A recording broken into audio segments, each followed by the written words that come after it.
Assalamualaikum warahmatullahi wabarakatuh. Bismillahirrahmanirrahim. Anak-anakku kelas 7, alhamdulillah hari ini kita bertemu kembali dalam kegiatan belajar mengajar. Marilah kita bersama-sama mengucapkan Bismillahirrahmanirrahim untuk memulai ini supaya lebih berkah dan barokah. Mari kita membaca surat Al-Fatihah bersama-sama. Bismillahirrahmanirrahim. Alhamdulillahirabbil alamin, arrahmanirrahim, maliki yaumiddin. Iyyaka na'budu wa iyyaka nasta'in. Ihdinas siratal mustaqim, siratal ladzina an'amta 'alaihim ghairil maghdubi 'alaihim waladdallin. Rabbighfirli. Semoga pada hari ini kita diberikan keberkahan, kesehatan oleh Allah Subhanahu wa taala. Terutama dalam masa pandemi seperti ini, kita diberikan kesehatan yang luar biasa oleh Allah. Marilah kita berdoa. Bismillahirrahmanirrahim. Rabbi zidni ilman warzuqni fahman birahmatika ya arhamar rahimin. Anak-anakku kelas 7 semuanya hadir? Alhamdulillah hadir semua ya. Kemarin kita telah belajar mengenai iman kepada Allah, yang sekarang akan dilanjutkan pada pembahasan selanjutnya, yaitu sifat nama-nama Allah yang dikenal dengan Asmaul Husna ya. Tujuan dari pembelajaran ini yang pertama, kalian bisa menyebutkan dalil nakli yang berkaitan dengan iman kepada Allah. Yang kedua, menyebutkan mengenai Asmaul Husna yang berjumlah 99, yang terdiri dari Al-Alim, Al-Kabir, As-Sami, dan Al-Basir, yang insya Allah pada hari ini akan dibahas 40. Yang ketiga, mengidentifikasikan hikmah dari perilaku iman kepada Allah Subhanahu wa taala.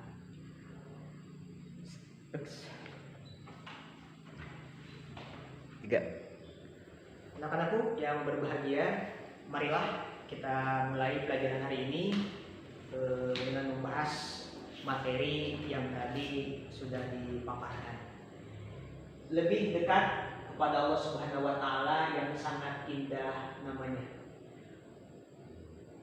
Allah Subhanahu wa taala memiliki nama-nama yang sangat indah yang dikenal dengan Asmaul Husna. Setiap umat muslim wajib untuk mengimani dan percaya akan adanya Allah Subhanahu wa taala. Definisi dari iman sendiri, iman menurut hadis Nabi mengatakan bahwa al-imanu ma'rifatu bil qalbi wa qaulu bil lisan wa amalu bil arkan. Iman itu diyakini dengan hati, diucapkan dengan lisan,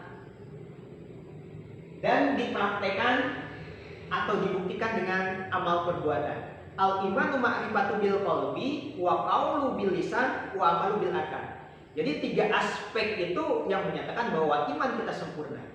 Tidak sempurna iman seseorang kalau hanya diucapkan dengan lisan. Tidak sempurna iman seseorang kalau hanya diyakini dengan hati. Harus ada tiga pembuktian. Diyakini dengan hati, diucapkan dengan lisan, dan diamalkan dengan perbuatan.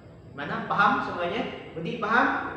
Ya, alhamdulillah. Selanjutnya, dalil nakli dalam Al-Quran yang menjelaskan tentang iman kepada Allah adalah surat An-Nisa ayat 136. Mari kita baca sama-sama. A'udzu billahi minasy syaithanir rajim.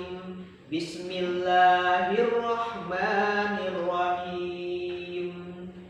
Ya ayyuhallazina amanu aminu billahi wa rasulih wal kitabil ladzi nazzala ala rasulih wal kitabil ladzi anzala min qabl wa may yakfur billahi wa malaikatihi wa kutubihi wa rusulihi wal yaumil akhir faqad dhalla dhalalan ba'ida. Yang artinya Wahai orang-orang yang beriman, tetaplah beriman kepada Allah dan Rasul-Nya, dan kepada kitab yang Allah turunkan kepada Rasul-Nya, serta kitab yang Allah turunkan sebelumnya. Barang siapa yang kafir kepada Allah, malaikat-malaikatnya, kitab-kitabnya, rasul-rasulnya, dan hari kemudian, maka sesungguhnya orang itu sesat sejauh-jauhnya. Dari ayat ini dijelaskan bahwa Allah memerintahkan kita beriman pada Rasul Allah sendiri, kepada Rasul, kepada kitab, kepada hari akhir, malaikat-malaikatnya. Jadi ini semua tercantum dalam rukun iman. Iman kepada Allah disempurnakan dengan iman kepada malaikat, iman kepada kitab, iman kepada Rasul, iman kepada hari akhir, dan iman kepada qada dan qadar. Selanjutnya, iman kita kadang mengalami fluktuatif, kadang naik, kadang turun, tergantung tingkat keimanan kita. Nah, bagaimana caranya supaya iman kita supaya tetap naik? Kita harus senantiasa dekat dengan Allah. Dengan cara apa? Dengan cara memahami sebaik-baiknya makna dan maksud dari Asmaul Husna atau nama-nama Allah. Nah, di sini Bapak akan menjelaskan Asmaul Husna, tapi tidak semuanya. Dari 99, sementara yang akan dijelaskan adalah 4 Asmaul Husna dulu. Paham semuanya? Sampai sini ada yang ditanyakan? Mungkin? Paham semua, terima kasih. Lanjut ke Asmaul Husna. Ya. Asmaul Husna adalah nama-nama Allah yang indah. Dijelaskan dalam Al-Quran, Bismillahirrahmanirrahim. Walillahil asma'ul husna fad'uhu biha wa zarul ladzina yudkiduna fi asma'i sayajzauna ma kanu ya'malun. Hanya milik Allah Asmaul Husna, maka bermohonlah kepadanya dengan menyebut Asmaul Husna itu, dan tinggalkanlah orang-orang yang menyimpang dari kebenaran Allah. Nanti mereka akan mendapat balasan terhadap apa yang mereka kerjakan. Jadi di sini Allah memerintahkan kita supaya senantiasa menyebut namanya dan meninggalkan orang-orang yang menyimpang dan tidak menyebut nama-nama Allah. Mudah-mudahan kita semua ada dalam lindungan Allah Subhanahu wa taala. Amin ya Allah ya rabbal alamin. Lanjut ke Asmaul Husna yang pertama. Di sini yang akan dibahas adalah Al-Alim. Ada yang tahu apa itu Al-Alim? Ada yang tahu? Iya, bagus. Alim itu adalah maha mengetahui. Allah mempunyai sifat maha mengetahui segala sesuatu tanpa ada batasan ruang dan waktu. Jadi Allah mengetahui apa yang zahir dan apa yang batin. Allah adalah Sang Khalik yang menciptakan kita, sedangkan kita adalah makhluknya yang diciptakan.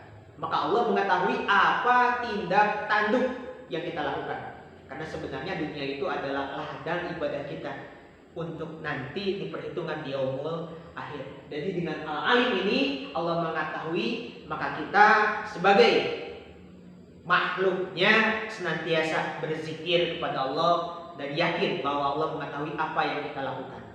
Yang kedua, Al-Khabir. Ada yang tahu Al-Khabir itu artinya apa? Ya, bagus. Al-Khabir itu artinya maha waspada. Dengan meyakini bahwa Allah maha waspada, maka kita harus teliti dan cermat dalam bertingkah laku. Baik di rumah, di sekolah, di masyarakat maupun di mana saja. Karena Allah memperhatikan waspada dengan apa yang kita miliki. Tidak ada sekecil apapun perbuatan kita yang lewat dari pengawasan Allah. Karena Allah memperhatikan semua yang ada di kita. Ada malaikat raqib dan atid yang senantiasa mencatat amal baik dan buruk kita. Yang insya Allah nanti di yaumul akhir akan diperhitungkan amal kita, ditimbang. Selanjutnya Pak, As-Sami, maha mendengar.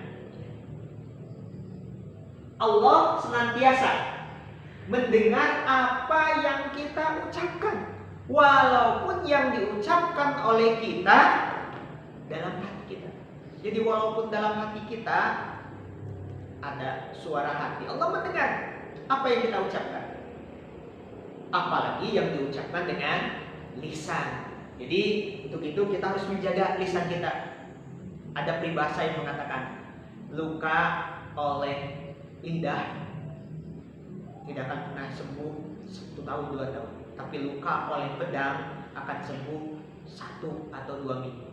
Jadi dengan demikian luka oleh lidah akan sangat menyakitkan dibanding dengan luka oleh senjata tajam. Jadi lisan kita senantiasa dijaga karena Allah Maha melihat apa yang kita lakukan, apa yang kita kerjakan, apa yang kita perbuat. Paham semuanya? Ya. Selanjutnya yang keempat, Al-Basir. Tahu apa Al-Basir?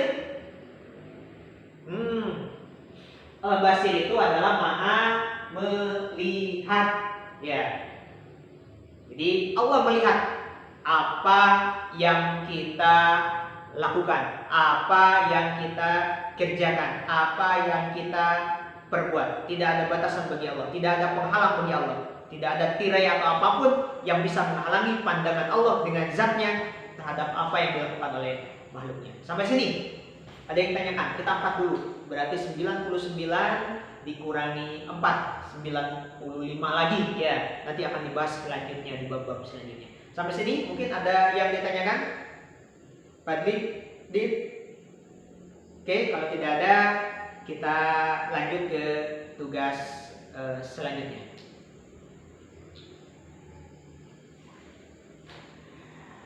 Hikmah beriman kepada Allah. Yang pertama, dengan kita mengimani kepada Allah, kita akan selalu mendapat pertolongan Allah Subhanahu wa taala. Jadi Allah dalam Al-Qur'an bahwa orang yang senantiasa dekat dengan Allah, maka Allah akan menolongnya. Jadi kita jangan ragu. Sepanjang kita mengikuti apa yang diperintahkan Allah dan menjauhi larangan Allah, maka Allah akan senantiasa memberikan pertolongan kepada kita semua. Ya, jadi senantiasa kita melaksanakan apa yang diperintahkan oleh Allah, apa yang dicantumkan oleh Allah dalam Al-Quran, dan menjauhi segala larangan Allah. Yang kedua, hati menjadi tenang dan tidak gelisah. Orang yang senantiasa dekat dengan Allah, orang yang senantiasa tawadu kepada Allah, hatinya akan tenang, hatinya akan tentram, tidak gelisah, tidak gundah.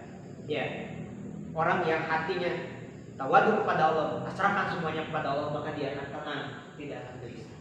Yang ketiga, hidup tidak akan pernah merasa rugi. Kenapa? Karena orang yang menggantungkan dirinya 100% kepada Allah, yakin bahwa nanti Allah akan membalas semua amal perbuatan kita. Wa may ya'mal misqala dzarratin khairan yarah wa may ya'mal misqala dzarratin syarran yarah. Jadi sekecil apapun, sebesar jarah pun perbuatan yang akan kita lakukan, maka Allah akan membalasnya nanti. Ya. Tidak di dunia, di akhirat. Kita harus yakin, karena kembali kita nanti akan ke dua tempat, surga, neraka, tergantung amal perbuatan kita. Dan kita yakin Allah mempunyai asmaul husna, sifat-sifat yang baik, nama-nama yang indah, maka kita insya Allah akan digolongkan kepada orang-orang yang bertakwa, orang-orang yang beriman, dan balasannya nanti surga jannah Allah Subhanahu wa taala. Amin ya Allah ya rabbal alamin. Semoga kita yang ada di sini oleh Allah dimasukkan ke dalam surganya Allah Subhanahu wa taala. Amin ya rabbal alamin. Nah, sampai sini ada yang ditanyakan? Paham? Tugas selanjutnya nanti kalian dibagi dalam 4 kelompok membahas mengenai sifat-sifat tadi, Asyami, Abasir, Khabir, dan Al-Basyar, ya.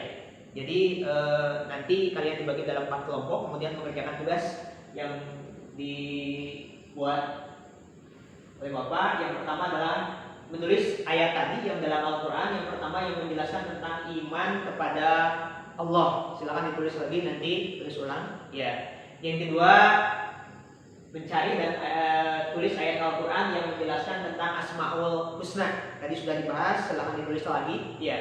Yang ketiga, cari dan tulis 10 Asmaul Husna. dari yang dibahas barusan 4, kalian cari lagi 6 lagi. Ya, di samping Asami, Abasyar, banyak lagi Ar-Rahman, Ar-Rahim, Al-Wahid. Ya, semuanya ada 99. Kalian cukup tulis huruf saja. Tolong tulis dalam sebuah kertas karton. Kalau bisa dihias, ya mungkin nanti tempel di dinding sebagai bahan hasil karya kalian. Semoga dengan kalian membacanya kalian mendapat pahala dari Allah Subhanahu wa taala. Silakan, paham? Ada yang ditanyakan? Ya. 3. Alhamdulillah pembelajaran kita dari awal sampai akhir sudah selesai dan tugas sudah dikumpulkan. Mohon maaf kalau misalkan ada kesalahan baik kata maupun perbuatan, semata-mata dari Bapak semuanya. Ya, kalau ada ilmu dan itu semata-mata dari Allah Subhanahu wa taala. Mohon maaf, wabillahi taufiq wal hidayah. Wassalamualaikum warahmatullahi wabarakatuh.